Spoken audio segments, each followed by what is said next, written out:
காமாப்புகூரில் தெய்வீக குடும்பம் 6. கிராமத்தினர் சந்திராதேவியை எண்ணிய விதம். சத்திராமிற்கு ஏற்ற மனைவியாக வாழ்ந்தாள் சந்திரா. அவளது கள்ளம் கபடமற்ற இயல்பும் உள்ளம் நிறைந்த அன்பும் அயலார் மனதை கவர்ந்தன. அவளை தங்கள் தாயாகவே கருதினர். தங்கள் இன்பம் துன்பங்களில் இந்த அளவிற்கு ஈடுபாட்டை வேறு யாரிடம் இருந்தும் அவர்கள் பெற்றதில்லை. சந்திராதேவியிடம் சென்றால் உணவு மட்டுமின்றி உள்ளத்தை நிரம்பும் அன்பையும் ஆதரவையும் கூட பெறலாம் என்று ஏழை எளியவர்கள் அறிந்திருந்தனர். துறவியருக்கு அவளது வீட்டு கதவு எப்போதும் திறந்திருந்தது. குழந்தைகளோ இளைஞர்களோ முதியவரோ யாரும் எந்த நேரத்திலும் சத்திராமின் குடிசைக்கு செல்லலாம். யாராக இருப்பினும் வெறும் கையுடன் திரும்ப வேண்டிய இருந்ததில்லை. ஏழ்மையும் துன்பமும் நிலவினாலும் வந்தவர்களுக்கெல்லாம் அமைதியையும் ஆனந்தத்தையும் வாரி வழங்க சத்திராமின் குடிசை ஒருபோதும் தவறவில்லை. 7. சத்திராமின் சகோதரி ராம்சீலா. சத்திராமிற்கு ராம்சீலா என்ற தங்கையும் நிதிராம் கனைராம் என்ற 2 தம்பியரும் இருந்தனர் என்பதை முன்னரே கூறியிருந்தோம். தேரேப்பூர் ஜமீன்தாருடன் அவருக்கு பூசல் நேர்ந்த சமயத்தில் ராம்சீலாவின் வயது 35, தம்பிகளுக்கு முறையே 30ம் 25ம் ஆகியிருந்தன. அப்போதே மூவருக்கும் திருமணம் நிறைவுற்று இல்லற வாழ்க்கையில் ஈடுபட்டிருந்தனர். காமார்புகூருக்கு மேற்கே 12 மைல் தொலைவிலுள்ள செலாம்பூர் கிராமத்தை சேர்ந்த பகவத் பந்தியோபாத்யாயர் ராம்சீலாவை திருமணம் செய்திருந்தார். அவர்களுக்கு ராமச்சந்திரன் என்ற மகனும் ஹேமாங்கினி என்ற மகளும் இருந்தனர். சத்திராம் வாழ்க்கையில் சோதனைகளை சந்திக்க நேர்ந்தபோது ஹேமாங்கினிக்கு வயது 16, வழக்கறிஞராக இருந்த ராமச்சந்திரனுக்கு 21 வயது ஆகியிருந்தது. தேரேப்பூரில் தாய்மாமன் வீட்டில் பிறந்தவள் ஹேமாங்கினி. எனவே சத்திராம் குடும்பத்தினர் ராமச்சந்திரனை விட ஹேமாங்கினியின் மீது அளவற்ற பற்றும் பாசமும் வைத்திருந்தனர். சத்திராம் அவளை தன் மகள் போல் வளர்த்தார். தகுந்த வயது வந்ததும் காமார்புகூருக்கு வடமேற்கில் 5 மைல் தொலைவிலுள்ள சிகோர் கிராமத்தை சேர்ந்த கிருஷ்ணச்சந்திர முகபாயாயருக்கு திருமணம் செய்து வைத்தார். ராகவன், ராமரதன், ஹிருதயராம், ராஜாராம் என்னும் 4 மக்களை பெற்றெடுத்தாள் ஹேமாங்கினி. 8. சத்திராமின் 2 சகோதரர்கள். நித்திராமிற்கு குழந்தைகள் இருந்தனவா என்பது தெரியவில்லை. ஆனால் கனைராமிற்கு ராம்தாரக், காளிதாஸ் என்று 2 புதல்வர்கள் இருந்தனர். ஆழ்ந்த பக்தியும் அகோநோக்கும் உடையவர் கனைராம். அவர் ஒரு சமயம் ஸ்ரீராம நாடகம் பார்த்து கொண்டிருந்தார். அதில் ஸ்ரீராமரை காட்டுக்கு அனுப்பும் காட்சி வந்தது. கைகேயின் சதியை உண்மை என்று நம்பிய கனைராம் கைகேயியாக நடித்தவரை அடிக்கவே சென்றுவிட்டார். அந்த அளவுக்கு கனைராமிற்கு ஸ்ரீராமச்சந்திரர் மீது பக்தியும் ஈடுபாடும் இருந்தன. தேரேப்பூரிலுள்ள பரம்பரை சொத்தை இழந்த பின்னர் கனைராமும் நிதிராமும் தங்கள் மாமனார் கிராமங்களில் சென்று வாழத் தொடங்கினர். 9. சத்திராமின் மருமகள் ராமச்சந்திரன்.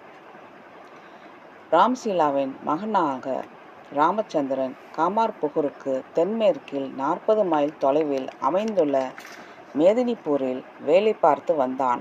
வழக்கறிஞர் தொழில் அவனுக்கு நல்ல வருவாயை அளித்தது. தாய் மாமன்களில் அவல நிலையை அறிந்ததும் அவன் சத்திராமிற்கு மாதம் 15 ரூபாயும் நித்திராமிற்கும் கனைராமிற்கும் மாதம் தலா 10 ரூபாயும் அனுப்பி உதவினான். அவனிடமிருந்து சில நாட்களுக்கு செய்தி ஏதும் வரவில்லை எனில் உடனே மேதினிபூருக்கு கிளம்பிவிடுவார் சத்திராம். அங்கே ஓரிரு நாட்கள் தங்கி திரும்புவார். ஒரு சமயம் அவ்வாறு மேதினிபூருக்கு சென்று கொண்டிருந்த போது அவரது ஆழ்ந்த பக்தியை வெளிப்படுத்துகின்ற நிகழ்ச்சி ஒன்று நடந்தது. 10. சத்திராமின் பக்தியை விளக்கும் நிகழ்ச்சி. அது தை அல்லது மாசி மாதமாக இருக்கலாம். பொதுவாக அந்த சமயத்தில் வில்வ மரத்தில் இலைகள் உதிர்ந்துவிடும். புதிய இலைகள் துளிர்க்கும் வரை சிவபூஜைக்கு வில்வம் கிடைப்பது அரிதாக இருக்கும். சத்திராமிற்கும் இந்த பிரச்சனை இருந்தது. இந்த வேளையில் ஒரு முறை ராமச்சந்திரனிடமிருந்து நீண்ட நாட்கள் எந்த தகவலும் வராமற் போகவே வழக்கம் போல அவர் மேதினிப்பூருக்கு கிளம்பினார். விடியற்காலையில் நடந்தே புறப்பட்ட சத்திராம் காலை 10 மணி அளவில் வழியிலுள்ள ஒரு கிராமத்தை அடைந்தார். மிகவும் அதிசயமாக அந்த கிராமத்திலுள்ள வில்வ மரத்தில் புதிய இலைகள் துளிர்த்திருப்பது அவரது கண்ணையும் கருத்தையும் கவர்ந்தது. அவரது மனம் பேரானந்தத்தில் மூழ்கியது. மேதினிப்பூர் செல்ல வேண்டும், மருமகனை பார்க்க வேண்டும் என்ற எண்ணங்கள் எல்லாம் அவரது மனதிலிருந்து அடியோடு மறைந்தன. இந்த தளிர் வில்வ இலைகளால் எவ்வளவு ஆனந்தமாக எம்பெருமானை வழிபடலாம் என்ற எண்ணம் அவரது உள்ளம் முழுவதையும் நிறைத்தது. உடனே சென்று புதிய கூடை ஒன்றும் சிறிய துணி ஒன்றும் வாங்கினார். அருகில் இருந்த குளத்தில் அவற்றை கழுவினார். புதிய வில்வ இலைகளை கொய்து கூடையை நிரப்பினார். ஈரத் துணியினால் அதனை மூடி வேறு எந்த சிந்தனையுமின்றி காமார்புகூருக்கு திரும்பிவிட்டார். அப்போது மாலை 3 மணியாகி விட்டிருந்தது. உடனே குளித்துவிட்டு சிவபெருமானையும் சீதளாதேவியையும் அந்த புதிய வில்வ இலைகளால் அர்ச்சித்து நீண்ட நேரம் வழிபட்டார். அவரது மனம் சொல்லொணா ஆனந்தத்தில் திளைத்தது. பூஜை நிறைவுறும் வரை உணவை பற்றி கூட எண்ணவில்லை அவர். எல்லாம் நிறைவுற்றது. அனைத்தையும் வியப்புடன் கவனித்து கொண்டிருந்த சந்திராதேவி சத்திராம் பூஜை முடித்து வெளியில் வந்ததும் அவர் மேதினிப்பூர் செல்லாததன் காரணத்தை வினவினாள். சிவபெருமானை வில்வ இலைகளால் வழிபடுவதற்காக தாம் திரும்பி வந்ததாக அவர் கூறியதை கேட்ட சந்திரா தன் கணவனின் ஆன்மீக உள்ளம் கண்டு பேரானந்தம் எய்தினாள். மறுநாள் மேதினிப்பூருக்கு சென்றார் சத்திராம். 11. ராம்குமார் மற்றும் காத்யாயினின் திருமணம். 6 வருடங்கள் உருண்டோடின. சத்திராமின் மகன் ராம்குமாருக்கு 16 வயதும் மகள் காத்யாயினிக்கு 11 வயதும் ஆகின. ராம்குமார் அடுத்த கிராமத்திலிருந்த சமஸ்கிருத பள்ளியில் வடமொழி இலக்கியங்களை கற்றுத் தேர்ந்தார். பின்னர் ஸ்மிருதிகளை கற்கலானார். காத்யாயினி திருமண வயதை எட்டியிருந்தால் இருவருக்கும் திருமணத்தை நடத்தினார் சத்திராம். காமார்புகூருக்கு வடமேற்கில் 2 மைல் தொலைவிலுள்ள அனூர் கிராமத்தை சேர்ந்த கேனாராம் பத்யோபாத்யாயர் காத்யாயினியை மணந்தார். கேனாராமின் சகோதரியை மணந்தார் ராம்குமார். 12. சுக்லாவின் மறைவும் பிற நிகழ்ச்சிகளும். மேலும் 3-4 ஆண்டுகள் கழிந்தன. ஸ்ரீ ரகுவீரரின் அருளால் அப்போது சத்திராமின் உலகியல் பிரச்சனைகள் நீங்கிவிட்டிருந்தன. பொருளாதார வசதி முன்னைவிட மிகவும் உயர்ந்திருந்தது. எனவே கவலையின்றி எல்லா நேரத்தையும் கடவுள் சிந்தனையிலேயே செலவழித்தார். ஸ்மிருதி சாஸ்திர கல்வி நிறைவு பெற்றதும் ராம்குமார் குடும்ப பொறுப்பை ஏற்றார். குடும்பத்தின் பொருளாதார வசதியை முன்னேற்றுவதில் கவனத்தை செலுத்தினார். இந்த நேரத்தில்தான் சத்திராமின் நெருங்கிய நண்பரான சுக்லால் மறைந்தார்.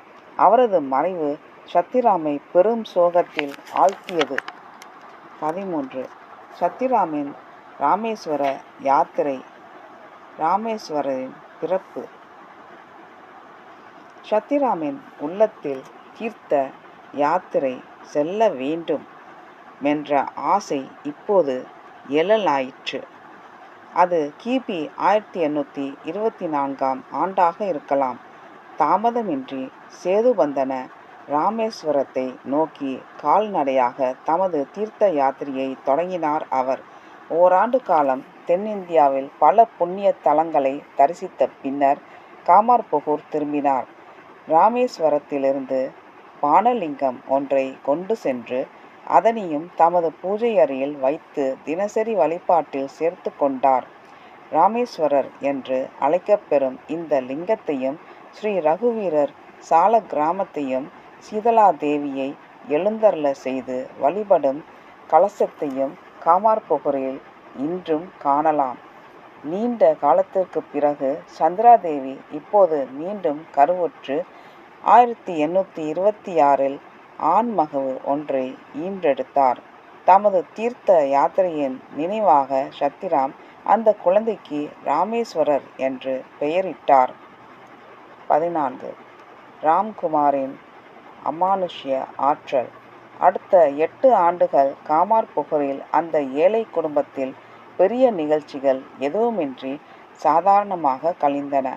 ராம்குமார் ஸ்மிருதிகளை கற்று அவற்றின் அடிப்படையில் மக்களுக்கு நோய் முதலிய கஷ்டங்களை தீர்ப்பதற்கான சமய சடங்குகளை செய்வித்தும் அறிவுரைகள் கூறியும் பணம் சம்பாதித்தார். எனவே அந்த குடும்பம் முன்பை போலன்றி இப்போது நல்ல நிலையில் இருந்தது. ராம்குமார் இந்த சடங்குகளை திறம்பட செய்து வந்ததற்கு அவர் பெற்றிருந்த ஓர் அமானுஷ்ய ஆற்றல்தான் காரணமாக இருந்தது. ராம்குமார் சிறந்த தேவி உபாசகர். தகுந்த குரு ஒருவரிடம் இருந்து மந்திர உபதேசம் பெற்றிருந்த அவர் தீவிரமான சாதனைகள் மூலம் தன் இஷ்ட தெய்வமான அத்தியாசக்தி அன்னையின் காட்சியை பெற்றார். ராம்குமாரின் வழிபாட்டில் மகிழ்ந்த அன்னை தன் திருக்கை விரலால் அவரது நாக்கில் ஒரு மந்திரத்தை எழுதினாள். அதிலிருந்து ராம்குமார் ஜோதிட கலையில் வல்லவரானார். அவர் சொன்னதெல்லாம் பலித்தது. நோயாளி ஒருவனை பார்த்த மாத்திரத்திலே அவன் நலம் பெறுவானா மாட்டானா என்பதை அவரால் கூற முடிந்தது. எதிர்காலத்தை கணிப்பதில் வல்லவர் என்று அவரது பெயர் அந்த பகுதியில் பரவியது. சாதாரண நோயாகட்டும் கொடிய வியாதியாகட்டும் அவரிடம் வந்த யாரும் குணமாகாமல் போனதில்லை. நோயாளி வந்ததும் ஸ்வஸ்தியனம் என்ற சடங்கை செய்வார். பின்னர் நான் இப்போது பூஜை செய்யும் இடத்தில் விதைக்கின்ற விதைகள் முளைக்க ஆரம்பித்ததும் இவன் குணமடைவான் என்று உறுதியுடன் கூறுவார். அவர் கூறுவது சிறிதும் பிசகன்றி உண்மையாகி வந்தது. இதற்கு எடுத்துக்காட்டாக பின்வரும் நிகழ்ச்சியை சிவராம் கூறினார். ஒரு சமயம் வேலை நிமித்தமாக ராம்குமார் கல்கத்தா செல்ல நேர்ந்தது. அங்கே ஒரு நாள் காலையில் அவர் கங்கையில் குளித்து கொண்டிருந்தார். அப்போது செல்வந்தன் ஒருவன் குடும்பத்துடன் அங்கே குளிக்க வந்தான். 15. அந்த ஆற்றலின் வெளிப்பாடு. அப்போது செல்வந்தன் ஒருவன் குடும்பத்துடன் அங்கே குளிக்க வந்தான். தனது மனைவி பிறர் காணாமல் நீராட வேண்டும் என்பதற்காக அவள் அமர்ந்திருந்த பல்லக்கையே நதியினுள் எடுத்துச் செல்ல ஏற்பாடு செய்திருந்தான். அவன் ராம்குமார் கிராமவாசி பெண்ணொருத்தி இவ்வளவு தூரம் தன்னை மறைத்து கொண்டு குளிப்பதை அவர் கண்டதில்லை. அதை அவர் வியப்புடன் பார்த்தார். அப்போது தற்செயலாக அந்த பெண்ணின் முகத்தை காண நேர்ந்தது. அந்தோ பரிதாபம் என்று தனக்குள் கூறிக்கொண்டார் ராம்குமார். ஏனெனில் மறுநாளே அந்த பெண் சாகப் போகிறாள் என்பது அவருக்கு தெரிந்தது. நன்றி, வணக்கம். அடுத்த பகுதியில் தொடரும்.